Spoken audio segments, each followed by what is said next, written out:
तर महोत्सवाचा शेवटचा दिवस म्हणून पुन्हा आम्ही एकदा आईचं दर्शन घ्यायला गेलो आणि असे कार्यक्रम सुरू होते.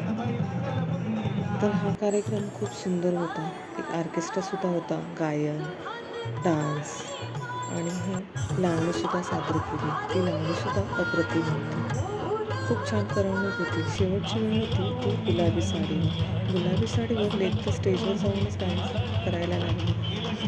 पण खूप भारी वाटत होते. नंतर असं आम्ही पूर्ण खेळण्यांवर नजर फिरवली आणि पुन्हा एकदा लेकीला बोटमध्ये बसवलं, ट्रेनमध्ये बसवलं. सकाळी उठून आम्ही स्कूलमध्ये गेलो.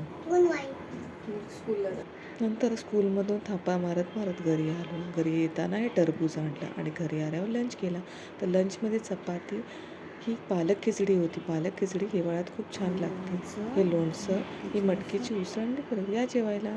तर भेटूया उद्याच्या व्लॉगमध्ये. तोपर्यंत बाय.